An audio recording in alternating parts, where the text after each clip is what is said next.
Hey, welcome in. We're talking Heroic Disgrace with the author, Scott Box. How you doing this morning? I'm good. Good. I'm real good. Fired up? Yeah, I'm fired up. Always. Being with you's good, man. Nice. Thank you you. do good. I feel the you same. do good work making me feel like a champ.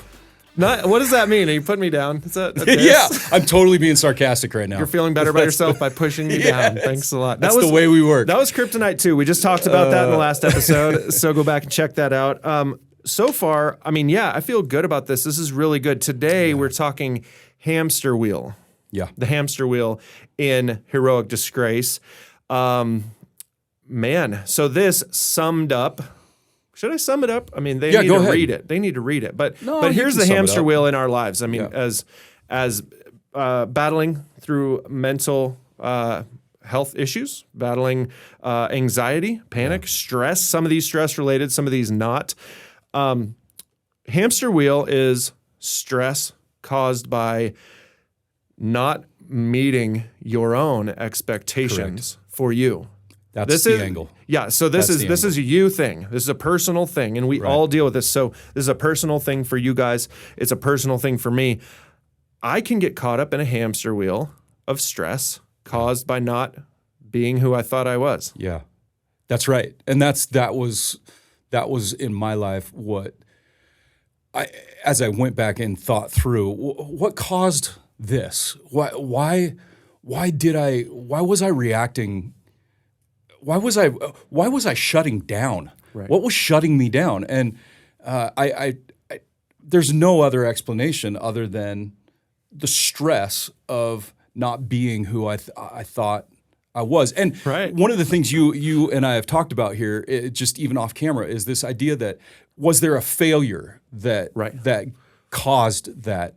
And I know that the greatest early failure for me was.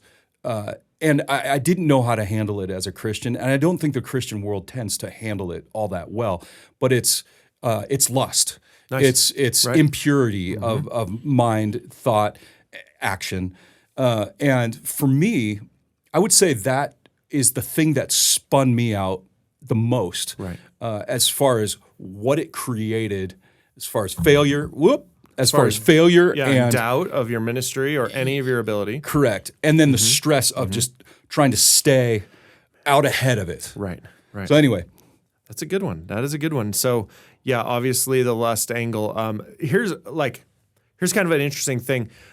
As men, we are attracted to women. This is a great thing. This is a great thing. That's how it works, right? It's a natural thing. Praise God, right? It's great. And a beautiful creature that women are, okay? And if I put myself back into 14, 15-year-old mindset, that's a very hard thing to understand how to control. There's not a lot of great insight given by the adults. It's more or less like, be careful. Don't make any bad decisions. Don't go blind. What does this mean?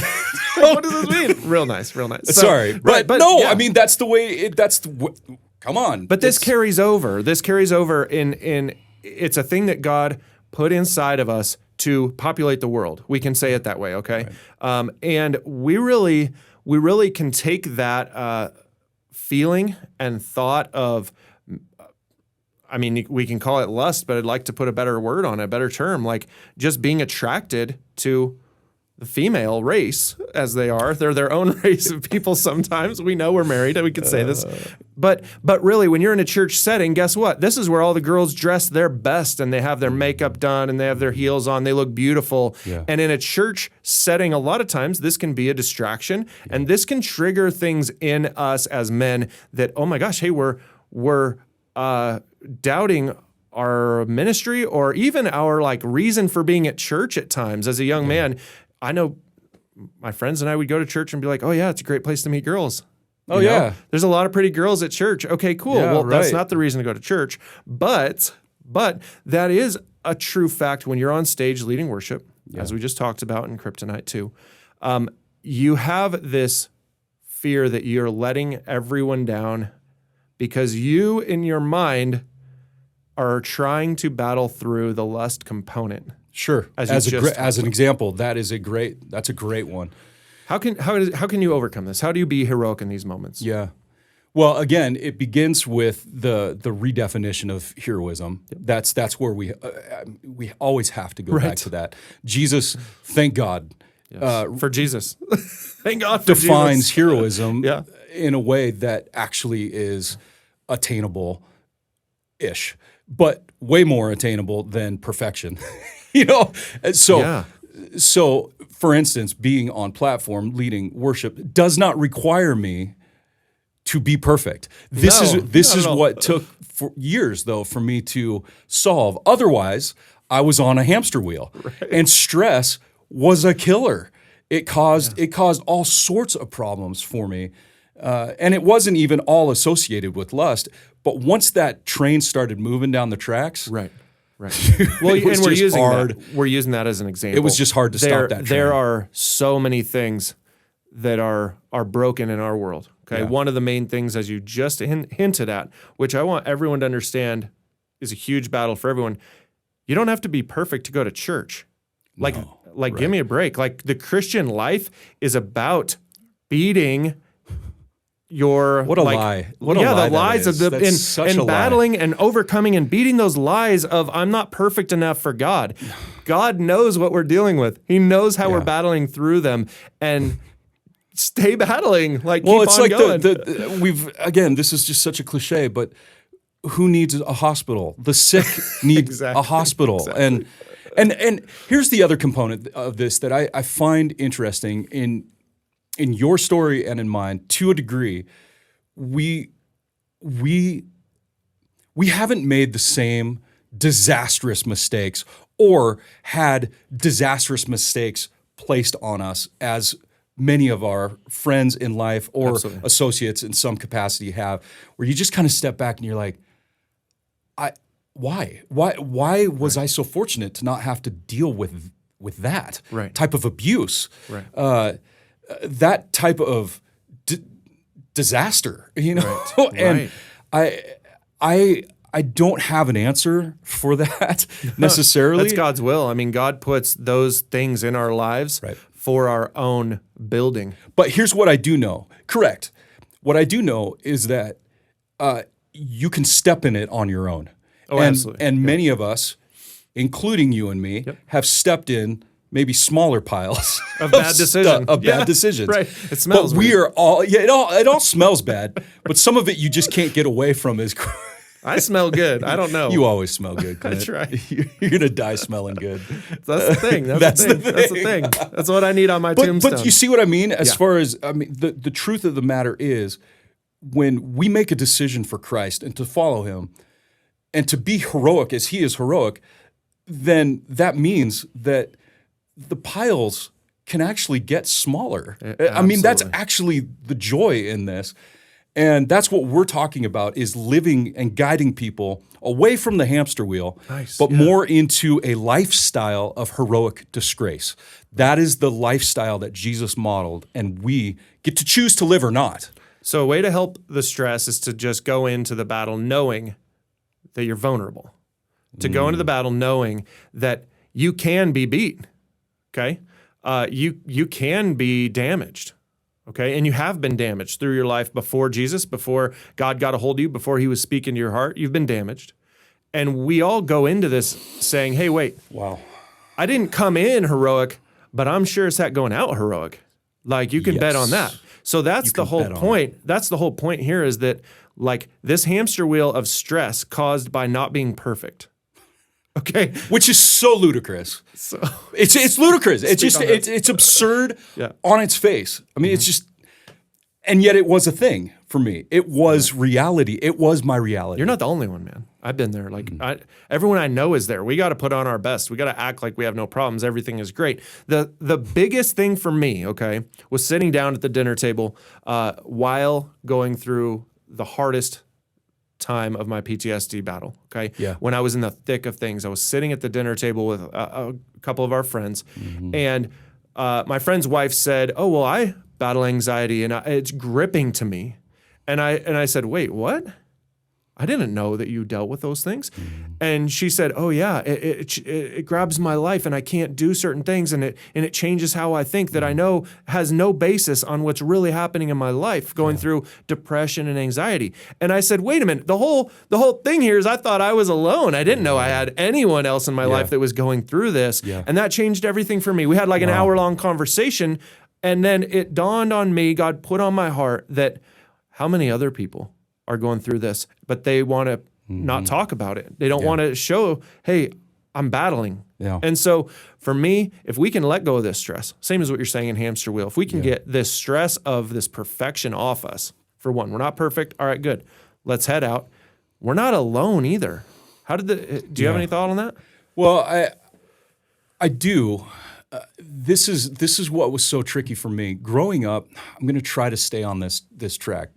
But growing up, I didn't have this massive conversion experience. Right. I grew up in a Christian family that loved me and protected me from all sorts of garbage. Right.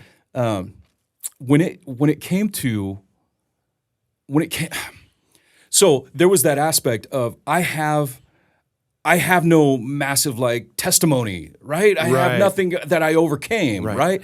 Well, that's not true. I know. I used to think that made me lesser, right? Because I didn't have the testimony of some guy that, overcome drug addiction. Yeah, had six kids already at age 25. Right. With different women. It was like, whoa, God has really changed you. I love those stories so much. I do too, but I don't have that story. Right. My story's like cleaner. It's sanitized, and that bothered me. And so, but here's the thing, totally. I thought then, when it came to mental disorder, right? For me, you speak of PTSD. The issue that I've finally understood is that it's not about having a better testimony. No, not at all. It's God has created us in different ways with different personalities, with different struggles. Life is not supposed to be easy. It's supposed to be hard. Absolutely. We all have this story that we are supposed to share because life is supposed to be hard. We are supposed to share this without guilt and just, here it is. This is who I am. Right. This is what God has made me. Doesn't God already know all this? He already knows that, right? But I'm such a competitor. I think my story's got to be as bad or worse than yours. Your story's so much worse than mine. I'm just playing. I'm a winner now. I'm so much better I win. than you. Now I'm the hero. Wait, you win by losing? I win. What? It's such a twisted mess that the devil gets in and starts playing. That's what I want. I don't want to leave us in a confused state today with this thought. I just simply want us to all remember, me and you too, that we have been given stories that are supposed to be told.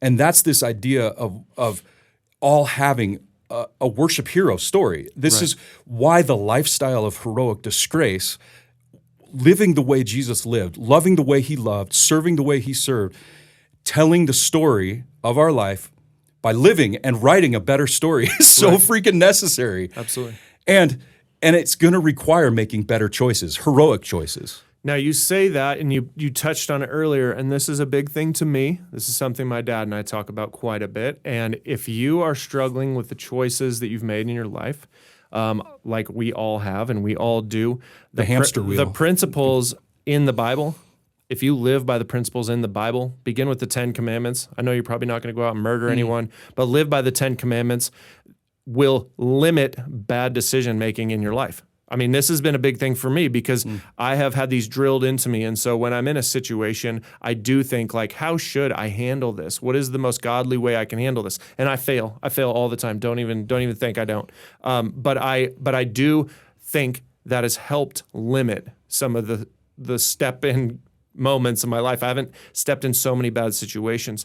So the stress aspect, let's get rid of our stress by getting rid of our expectations of ourselves to be something that we were never intended to be, that we continue to battle our own fight and we rest in what God has made us to be, right? Is that your final kind of idea on this? Sure. I think you've nailed it. That idea of going to something that Jesus even used. Like, you're right. Jesus is around and he had the Torah. He had he knew the 10 Commandments. Right. And the Proverbs. He had the Proverbs. He had all of that Old Testament stuff was there. That there should be some comfort in that for us. Amen. Here's what's cool. Jesus flipped even the entire Old Testament idea of Messiah upside down, though. That's what's so incredible. And so when what we bring to this idea of heroism and stepping off the hamster wheel, we can start in the Old Testament, yes, and we must. Right. Like that's legit. Jesus makes it so that if we pursue him and if we reflect him as a habit, there you go. We will experience hope, and so many people need hope now. Absolutely. That's my final thought. Would you say hope drives out stress? Oh, wow. You can't have both, right? I think we're not doctors, but I think probably there's some of that. I know the subtitle to the book is "Order Out of Chaos, Hope Out of Fear." Right. So this idea that hope can come out of something fearful. Well, what causes you to stress? Your damn fear. Exactly. Exactly. So yes, fears cause stress. So yeah, I mean, I think I got it there logically. I love it, man. I love it. So obviously we're talking Heroic Disgrace, heroicdisgrace.com, worshiphero.com. You can find it on Amazon, every social media platform. Like us, follow us, subscribe us. I mean, whatever you want to do, just get in touch. And if you have questions, reach out, because we are doing this to help in any way that we can, to use what God has done in our lives to help anyone, to let you know you're not alone, and that we're just trying to serve. We're just trying to reflect Jesus by serving. And this is how we can do that nowadays. So thank you for joining us, and we will talk to you again soon.